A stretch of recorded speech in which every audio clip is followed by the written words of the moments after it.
نحمدہ و نصلی و نسلم علی رسولہ کریم۔ اسلام میں ووٹ کی شرعی حیثیت کیا ہے؟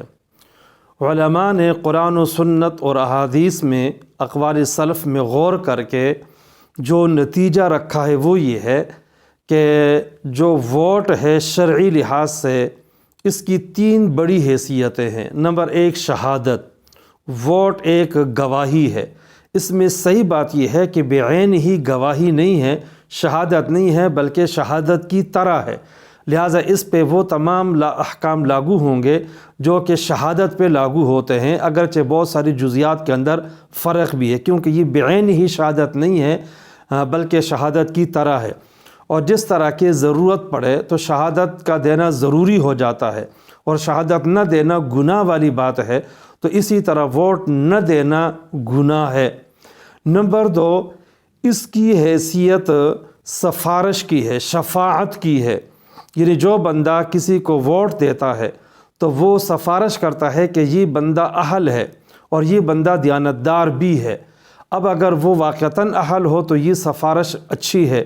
لیکن اگر وہ اہل نہ ہو تو یہ بری سفارش ہوگی، اور قرآن کریم میں واضح طور پر آیا ہے من یشفع شفاعتا حسنتا یکن لہ نصیب منہا، جو اچھی سفارش کرتا ہے تو اس کو اس میں ثواب ملتا ہے، ومن یشفع شفاعتا سیئتا، جو بری شفاعت کرتا ہے تو اس کو بھی گناہ میں سے حصہ ملتا ہے۔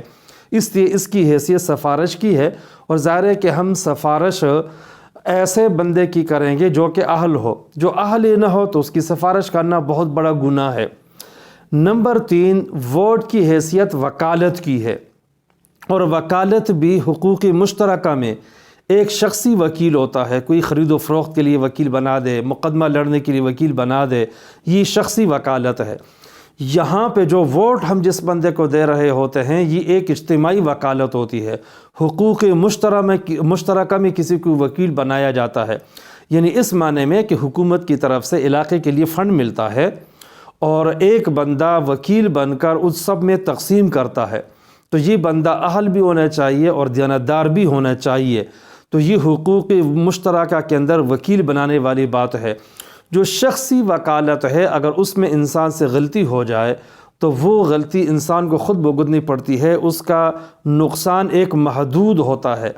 لیکن اجتماعی مفاد کے لیے اور حقوق مشترکہ میں جس کو وکیل بنایا جا رہا ہے، جس کو ووٹ دیا جا رہا ہے، اگر یہاں غلط بندے کو ووٹ دے دیا اور انتخاب غلط ہو گیا تو اس کا جو نقصان ہوگا وہ پوری قوم کو ہوگا اور پورے ملک کو ہوگا، صرف اپنا نقصان نہیں ہوتا ہے۔ لہٰذا اس حوالے سے شخصی وکالت سے ووٹ کی جو وکالت ہے وہ بہت بلند و بالا ہے اور بہت زیادہ اہم ہے، اس لیے شرعی لحاظ سے ضروری ہے کہ جس کو ووٹ دیا جا رہا ہے پہلے سوچ سمجھ کر ووٹ دینا چاہیے، اس لیے کہ ہم اس کے حق میں شہادت گواہی دے رہے ہیں، ہم اس کی سفارش کر رہے ہیں، ہم اس کو وکیل بنا رہے ہیں، لہٰذا اس میں اہلیت بھی ہونے چاہیے اور دیانتداری بھی ہونی چاہیے۔